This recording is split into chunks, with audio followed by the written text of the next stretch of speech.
Welcome back नाजरीन।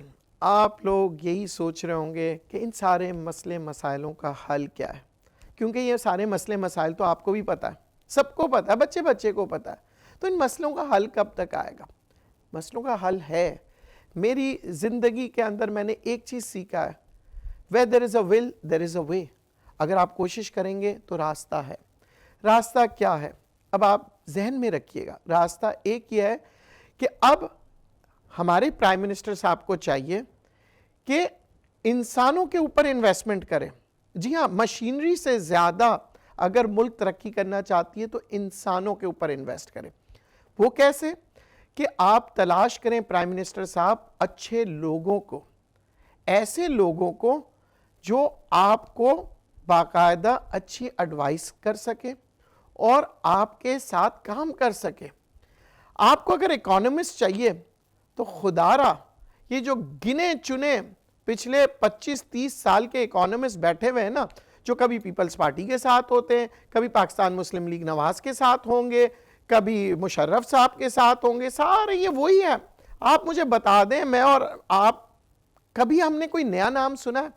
या आप जरूर इंटरनेट पे चेक कीजिएगा कि वही लोग पिछले कई सालों से जो पीपल्स पार्टी के इकोनॉमिस्ट है वो आज भी वहां पर है। हो सकता है वहां से तब्दील हुई है, सॉरी इस बात पे तो मैं, पर कोई नया बंदा नहीं आया। अच्छा, पाकिस्तान मुस्लिम लीग नवाज के भी जो इकोनॉमिस्ट है वो भी तब्दील होते रहते हैं, पर आदमी वही है, आदमी नहीं बदला, आदमी वही। आपको अगर नवाज शरीफ की हुकूमत आएगी तो वही गिने चुने आपको इकोनॉमिस्ट मिलेंगे। जी हाँ, वही। अच्छा, और वही इकोनॉमिस्ट जो है टीवी पे बोल रहे होते हैं। वही चीज मैं तो कहता हूं कि भाई अगर आप लोग सब इतने एक्सपर्ट हैं सारे इकोनॉमिस्ट, तो इन 70 साल से ज्यादा हो गया है, पाकिस्तान तरक्की क्यों नहीं किया? क्योंकि आप ही लोगों में से कोई ना कोई हुकूमत में था फाइनेंस मिनिस्टर बन के, सिवाय असद उमर साहब जो नए आए थे जिनको गुड बाय कह दिया। क्यों? क्योंकि लोगों ने कहा Asad Umar is not an economist, he was just an accountant या मैनेजमेंट के अंदर जिस कहते हैं ना, उसमें मैनेजरियल काम ज्यादा किया था। बड़ी कहते हैं ना, मल्टीनेशनल कंपनी में काम करने का मतलब ये नहीं कि आप इकोनॉमिस्ट हो जाए।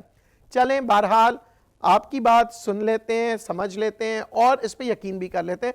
दैट्स ट्रू, इकोनॉमिस्ट जो होता है हर कोई नहीं बन सकता। इकोनॉमिस्ट की क्या होती है? सोच होती है। इकोनॉमिस्ट अकाउंटेंट नहीं होता कि वो 2+2 कहेगा और वो कहेगा 4, नहीं। इकोनॉमिस्ट का मतलब ये होता है कि जो आपके पास है, जो आपके पास रिसोर्सेज है, उस रिसोर्सेज के अंदर आप किस तरह काम करेंगे और मुस्तकबिल को कैसे बनाएंगे। माजी को भी देखेंगे, हाल को भी देखेंगे, और फिर उसके बाद आप एक प्लान बनाते हैं। और ये प्लान जैसे जबानी खर्च नहीं होता, ये बाकायदा लिखा जाता है, इसके पेपर्स बनते हैं, किताबें बनती है, रजिस्टर्स होते हैं, कई पेजेस आप लिखते हैं। इकोनॉमी बनाने के लिए किसी भी इकोनॉमिस्ट के लिए कोई आसान काम नहीं है। यहाँ मैं देख रहा हूँ पाकिस्तान के जो बड़े बड़े इकोनॉमिस्ट हैं वो तो घूमते फिरते मुझे नजर आ रहे होते हैं। अच्छा, उनसे सवाल किया जाए, भाई आप बाहर मुल्क क्यों जाते हैं? हम इसलिए जाते हैं कि इकोनॉमी को बूस्ट मिलेगा और हम लोगों को कहेंगे कि इन्वेस्टमेंट करो। भाई इन्वेस्टमेंट करना, ये तो इन्वेस्टमेंट एडवाइजर्स होते हैं, मार्केटिंग मैनेजर्स होते हैं, आपको बाकायदा वो बताते हैं कि किस तरह से आप पाकिस्तान को एक्सप्लोर। इकोनॉमिस्ट का काम यह है कि ही इज अ प्लानर, वो प्लान कर रहा होता है, वो हर चीज को कर रहा होता है। उसका काम यह होता है कि वो अपने एक ऑफिस में बैठे सारा डेटा ले, पास का, प्रेजेंट का, फ्यूचर का, दुनिया भर की इकोनॉमी को देखे कि वो कहां जा रही है, कौन से काम हम करेंगे जिससे मईशत तरक्की करेगी, हम क्या चीज करेंगे कि एक्सपोर्ट डेवलप होगा। यानी इतने काम होते हैं, आप यकीन करें, बाखुदा खा कहता हूं, एक इकोनॉमिस्ट के पास टाइम नहीं होता कि ये टीवी पे तज्जिया करते रहें या आके हुकूमत में के साथ जो है घूमने फिरे और फिर कहें कि जी हम नहीं जाएंगे तो कौन जाएगा। जी, बाहर ममालिक में जो जाते हैं, आपने कभी देखा है कि अमेरिका का इकोनॉमिस्ट या अमेरिका का फाइनेंस मिनिस्टर ने विजिट किया हो मुख्तलिफ मुल्कों में? आपने कभी देखा है जापान के जो फाइनेंस मिनिस्टर है वो घूमते रह रहे हैं प्राइम मिनिस्टर साहब के साथ? किसी एक मुल्क का देख लें, नहीं। उनकी जो बॉडी जाती है वो जाते हैं फॉरेन मिनिस्टर्स जो होते हैं, आपके इंटरनेशनल रिलेशनशिप्स जो डेवलप कर रहे होते हैं, वो प्राइम मिनिस्टर साहब के साथ जाते हैं। जी हाँ, वो जाना चाहिए क्योंकि वो एक रिलेशनशिप्स डेवलप कर रहे होते हैं मुख्तलिफ मुल्कों के साथ। फिर उनकी डेलीगेशन टीम जा रही होती है, और फाइनेंस मिनिस्टर्स और ये जो जाते हैं ये ज़्यादातर ट्रेड बॉडीज के साथ जा रहे होते हैं, बिजनेसमैनों के साथ जा रहे होते हैं, वो सारा मार्केटिंग की एक टूल होती है उनके पास, वो अट्रैक्ट कर रहे होते हैं। पर हमारे यहाँ देखा जा रहा है कि मुझे समझ में नहीं आ रहा कि पूरा का पूरा टोला चला जाता है। मैंने तो आज तक किसी अमेरिकन फाइनेंस मिनिस्टर को पाकिस्तान में आके अपने उनके साथ नहीं देखा है। उनके जो प्रेसिडेंट होते हैं वो आते हैं, उनके वेल प्लान्ड होते हैं, उनको पता होता है कि मैं किन किन लोगों को ले जा रहा हूं, किस पर्पस के लिए। बहरहाल ये सब चीज़ों के ऊपर हमें गौर करना पड़ेगा, क्योंकि हो सकता है कि ये प्रोग्राम, हो सकता है कि शायद इमरान खान साहब भी देख रहे हो सकता है कोई उनके वजीर देख रहे हो। तो मैं रिक्वेस्ट करूंगा, मैं कोई खिलाफ नहीं हूं पीटीआई के, लोग अक्सर ये कहते हैं यार लगता है आप तो दुश्मन हो गए। मैं तो हर इंसान के खिलाफ हूं जो पाकिस्तान के बारे में नहीं समझ रहा। मैं इसलिए कहूंगा कि नहीं समझ रहा मैं, क्योंकि वो जानबूझ के नहीं कर रहा, वो समझ ही नहीं पा रहा। वो कहता है no I am very important, मुझे तो जाना चाहिए। क्या किसी ने ये कुर्बानी दी है? क्या किसी ने इमरान खान की कैबिनेट में आज तक इमरान खान को बोला इमरान खान साहब मुझे आप मत ले जाएं, मेरी कोई ज़रूरत नहीं है, बेकार में वक्त ज़ाया होगा मेरा? अपने ईमान से कहिएगा, कोई एक आपको मिलेगा किसी भी हुकूमत में जो ये कहे कि मुझे मत ले जाना? नहीं, सब कहेंगे जी प्राइम मिनिस्टर साहब ने कहा, मैं बिल्कुल तैयार हूं जाने को। तो बात यह कि अब हमें अपनी ड्यूटीज करनी पड़ेगी, चाहे आप वजीर हो, चाहे आप पीपल्स पार्टी के हो, चाहे आप पाकिस्तान मुस्लिम लीग नवाज के हो, चाहे पीटीआई के हो। अगर आप पाकिस्तान से मोहब्बत करते हैं और अगर वाकई में लीडर बनना चाहते हैं ना, तो ये कुर्बानियां दें। देखिए, लीडर बनना बहुत मुश्किल काम है, क्योंकि लीडर को बहुत कुर्बानियां देनी पड़ती है। मैं कहता हूं एक लीडर बनना, एक एंकर बनना, होस्ट बनना, जर्नलिस्ट बनना, वकील बनना, डॉक्टर बनना, तमाम शोबे कोई आसान नहीं होते, क्योंकि हमें अक्सर दूसरों के शोबे बड़े आसान नजर आ रहे होते हैं। वो ये कहते हैं नहीं यार सियासतदानों का क्या है, सियासतदान भी बहुत मुश्किल काम करते हैं। पर कौन? सियासतदान वो जो बाकायदा, जिसे आप और मैं कहते हैं वाकई में ही सियासतदान है, और बाय वर्च्यू ऑफ लक जो सियासतदान बन जाते हैं, उनको तो मैं आज तक सियासतदान ही नहीं कहता। सियासतदान तो मैं उनको कहता हूं जो मुल्क और कौम के लिए खिदमत कर रहे हो, जो अपनी जान निछावर करने को तैयार है। हमारे यहाँ के पता नहीं कैसे सियासतदान है, अपनी जान बचाने के लिए 150 आदमी लेके घूमते हैं, और अगर वो नहीं तो उनके वजीर भी बादशाह से कम नहीं है। वो कहते हैं ना शाह से ज्यादा शाह का वजीर। हमारे यहाँ यही होता है। बाज़ वक़्त आप देखेंगे इमरान खान बहुत सादगी से अपने काम कर रहे होंगे, पर उनके साथ का जो कैबिनेट के जो लोग हैं, या उनके साथ के नहीं तो कम से कम ब्यूरोक्रेट्स को देख लें, हर एक को देख लें, वो एक वीआईपी कल्चर है। अभी कुछ दिनों पहले मैं एक जगह पे था, बड़े बड़े लोग, कमिश्नर और बड़े बड़े हाई लेवल के लोग आए हुए थे। मुझे तो हैरत हो रही थी कि इतनी सिक्योरिटी, इतने लोग आगे पीछे लोग घूम रहे हैं, और फिर उसके बाद क्या कि इसकी कॉस्टिंग कौन अदा कर रहा है, और उनका टाइम देखिए, एक पुलिस वाले का, एक कमिश्नर का, एक एडिशनल सेक्रेटरी का, तमाम लोगों के टाइम जो है ना वो बड़े इंपॉर्टेंट होते हैं। हैरत की बात आपको बताऊं, अब वहां पे क्या होता है, ऐसे आमतौर पे आपने देखा होगा सेमिनार्स होते हैं, जलसे होते हैं। एक तो ये हजरात कभी भी टाइमिंग पे नहीं आते। आप कहेंगे 5 बजे, तो इनको अपना प्रोटोकॉल रखना है। ये पूछते हैं अभी तक कितने लोग जमा हुए हैं, वो कहते हैं सर अभी तक तो 10 हुए हैं, 10 पे तो अभी तो नहीं आएंगे आपके चीफ गेस्ट साहब, रुक जाए। अब वो जमा कर रहे हैं, ऑर्गेनाइजर कोशिश कर रहा है लोगों को बुलाने की। 5 बजे का फंक्शन है, वो 5:30 हो जाता है, फिर 6 हो जाता है, फिर कहते हैं सर 40-50 लोग जमा हो गए, अच्छा मैं आ रहा हूं। अब आप ये देखेंगे, आप प्रोटोकॉल के अगर इसको चेंज करना है, 2 आदमी भी होना उस सेमिनार में या उस चीफ गेस्ट को पहुंच जाना चाहिए, आए अपना काम करें।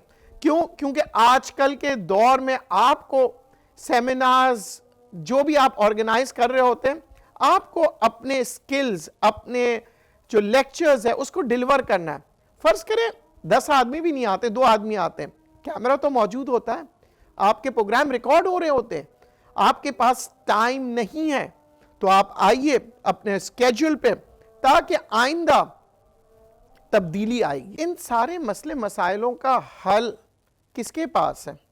देखिए, ये सारे मसले मसाइलों के जो हल है वो आपके पास है, मेरे पास है, और हुक्मरानों के पास है, और तमाम सियासतदानों के पास है। देखिए, हमारी फौज जो है ना, उनका काम है सरहदों पे हिफाजत करना, पर अगर हम मुसीबत में आएंगे हम खुद उनको बुलाते हैं। देखिए, जनरल मुशर्रफ के दौर के जो लोग थे आज की हुकूमत में वही लोग हैं। वो अच्छे काम क्यों नहीं कर रहे? क्या उस वक्त मुशर्रफ साहब का डंडा था तो इस वजह से ये लोग अच्छे काम करते थे, और आज इमरान खान साहब के पास वो फौजी डंडा नहीं है तो यही लोग काम नहीं कर रहे? तो क्या हमें मैनेजमेंट स्किल्स चेंज करनी होगी अपनी हुकूमत में, या लोगों को तब्दील करना होगा? मैं अगेन एंड अगेन कह रहा हूं, इन्वेस्टमेंट कीजिए इंसानों के ऊपर। खुदारा अगर आप चाहते हैं ना तब्दीली, कोई भी हुकूमत, मैं ये नहीं कह रहा कि पीटीआई की हुकूमत, मैं पाकिस्तान मुस्लिम लीग नवाज से भी रिक्वेस्ट कर रहा हूं, पीपल्स पार्टी से भी कर रहा हूं, जो कि इस वक्त ये लोग हुकूमत में नहीं है ना, तो अभी से तलाश करना शुरू करें नए लोगों की, नए इकोनॉमिस्ट की, आपको नए लोगों की जो आपको बाकायदा बताएंगे वो चीज जो आपको और आपके मुल्क को आगे तक ले जाएगी। पर अगर आपने फिर दोबारा उन्हीं लोगों के ऊपर, खुदारा देखें, मैं अगेन एंड अगेन कह रहा हूं, नए लोगों को आजमाएं, नए लोगों के साथ बैठक करें, थिंक टैंक बनाएं। पाकिस्तान में थिंक टैंक कौन बना रहा है? अगर थिंक टैंक बनता भी है तो सॉरी टू से वो चमचे ही होते हैं। अगर पीटीआई हुकूमत बनाएगी थिंक टैंक तो वो सिर्फ पीटीआई के चाहने वाले उसके अंदर होंगे, आम आदमी नहीं होगा, मैं नहीं होऊंगा, आप नहीं होंगे, ना ही कोई एक्सपर्ट होगा। जी हाँ, पीटीआई के ये मशहूर इन साहब दोस्त हैं, इनके, ये इनके दोस्त हैं, ये इनके दोस्त हैं, घूम फिर के उनमें से एक भी आदमी आपको ऐसा नहीं मिलेगा जो कि पीटीआई के अंदर नहीं होता। ये उनका थिंक टैंक बनता है। पाकिस्तान का थिंक टैंक बनाना है आपने ये नहीं कि पीटीआई का थिंक टैंक। पीटीआई का थिंक टैंक बाद में, पाकिस्तान पहले। अगर पाकिस्तान का थिंक टैंक बनाओगे तो पीटीआई तरक्की करेगी ना, पर पीटीआई अगर थिंक टैंक बनाती है वो ज़ाहिर है अपने अपने लोगों को लाएंगे। फिर आप कहते हैं जी हम तो पाकिस्तान के लिए करते हैं। यही हाल पीपल्स पार्टी का है। पीपल्स पार्टी कहेगी अपने अपने बंदों को लेके आओ। खुदारा ये अपने अपने बंदों को नहीं होता। आपको पता है वो मिलें तबाह हो जाती हैं जिसके अंदर सेठ की औलाद आती है और वो सारा मैनेजमेंट अपने हाथ में लेती है और कहती है जैसे मैं कर रहा हूं वैसे करो। अच्छे जो सेठ होते हैं वो अच्छे मैनेजमेंट ढूंढते हैं, एचआर डिपार्टमेंट्स होते हैं, वो हर एक डिपार्टमेंट की एक जिम्मेदारियां होती हैं, हर कोई इंटरफेयर नहीं करता। सेठ कहता है ये डायरेक्टर कमर्शियल का काम है, ये डायरेक्टर मार्केटिंग का काम है, और ये सब चीज़ों के ऊपर नज़र रख रहे होते हैं एमडी। और वो जो सेठ के बच्चे होते हैं उनको उनका छोटू बना के सिखा रहे होते हैं। फिर जाके जब वो सीख जाते हैं काम, फिर उनको डायरेक्टरशिप के ओहदे पे लाया जाता है। पर हमारे यहाँ चाहे कारोबार हो या सियासत हो, बस वही आदमी ऊपर आता है जिसके ताल्लुकात अच्छे हो या उस पार्टी का वो बंदा हो। आज पीटीआई के जो अच्छे लोग हैं, आप यकीन करें अगर पीटीआई की हुकूमत चले जाती है और पीपल्स पार्टी की आती है या मुस्लिम लीग नवाज की या किसी की भी आती है, तो एक भी पीटीआई का बंदा आप नहीं लेंगे। क्यों? कहेंगे वो तो पीटीआई का बंदा था। अरे वो अच्छा काम कर रहा था, उसको रखो उस ओहदे पे। वो पीपल्स पार्टी का बंदा था, कोई बात नहीं, मुल्क के लिए अच्छा काम कर रहा था, करो। हमारे यहां तो ऐसा हो जाता है जैसे गुनाह हो गया। अगर पीपल्स पार्टी के किसी अच्छे आदमी ने काम किया तो आप पीटीआई कभी तारीफ नहीं करेगी। मुझे इतने सालों से आप लोग प्रोग्राम देख रहे हैं, मुझे बताइए कि ऐसा कौन सा पीपल्स पार्टी का बंदा है या पीटीआई का बंदा है जिसने एक दूसरे की तारीफ की हो, जिसने कहा हो कि साहब आपकी ये जो मिनिस्ट्री है ना सिंध में, इन्होंने बहुत अच्छा काम किया और आई हाईली अप्रिशिएटेड। कभी किसी पीटीआई ने बोला या किसी सिंध वाले ने यह बोला कि जनाब पीटीआई के इस मिनिस्टर ने बड़ा आउट क्लास काम किया है और हमें इसकी तारीफ करनी चाहिए?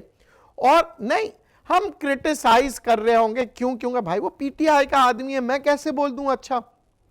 अगर मैंने अच्छा बोल दिया तो मैं पीपल्स पार्टी से निकला जाऊंगा। क्यों? क्योंकि भाई मैं पीपल्स पार्टी का होकर मैं पीटीआई की तारीफ कैसे कर रहा हूं?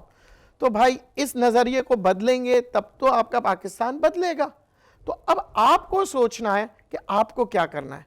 क्या आपको भी उन्हीं की तरह रहना है कि पीपल्स पार्टी में अगर आप हैं तो आप सिर्फ पीपल्स पार्टी की तारीफें करते रहें और पीटीआई की बुराइयां करते रहें, और अगर आप पीटीआई में हैं तो आप पाकिस्तान मुस्लिम लीग नवाज और बाकी पार्टियों की बुराई करते जाएं।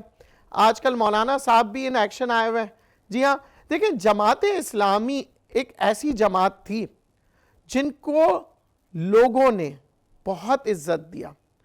जी हाँ, मैं बात कर रहा हूं कई सालों पहले की, क्योंकि वो सियासी तौर पे नहीं आए थे। शुरू में वो आए थे, मजहबी जमात था, सियासी जमात तो था ही नहीं कभी। आज भी मैं उसे मजहबी जमात समझता हूं। अच्छा, मजहबी जमात जो है ना, वो मजहब के बारे में आपको बताएगी, उससे ज्यादा अच्छा कोई नहीं बताएगा। आज जितने अच्छे अच्छे मदरसे बने, ये किसकी मेहरबानी है? ये जमात की मेहरबानियां हैं, उसमें से कई लोग निकले। ये दीनी जो जैसे कहते हैं इदारे हैं, आज देखिए आउट क्लास यूनिवर्सिटीज बन गई है, मदरसों में तब्दील होकर वो यूनिवर्सिटीज बन रहे हैं। क्यों? ये उनके क्रेडिट्स थे। पर जब हमारे ये जो जितने भी मजहबी जो लोग हैं, जमातें हैं, वो सियासत में आना शुरू कर देंगे तो क्या होगा? तो खुदारा मेरी एक ही बात है, जिसका काम उसी को करने दे। अगर आपका एक मजहबी ग्रुप है तो मजहब के ऊपर काम करें। अगर आपका एक मईशत के ऊपर आप काम कर रहे हैं, मईशत के ऊपर उसे काम करने दें। अगर आप मीडिया में हैं तो मीडिया में उसे काम करने दें। खुदारा अपना अपना काम कीजिए, बेहतरीन काम कीजिए, एक्सपर्टीज के साथ कीजिए, तभी जाके ये मुल्क तरक्की करेगा। और ये मत कहें कि वो क्या कर रहा है, ये कहें कि मैं क्या कर रहा हूं। Thank you very much. जिंदगी रही तो फिर कई एक नए मौजू के साथ आपके खिदमत में हाजिर होऊंगा। कोशिश करूंगा कि अपना तज्जिया आपके साथ पेश करूं। अच्छा लगे तो लाइक किया करें और मुझे फेसबुक पे प्लीज़ बताया करें, इससे मुझे हौसला होगा। और अच्छा ना लगे, माजरत के साथ माफ़ कीजिएगा। शुक्रिया।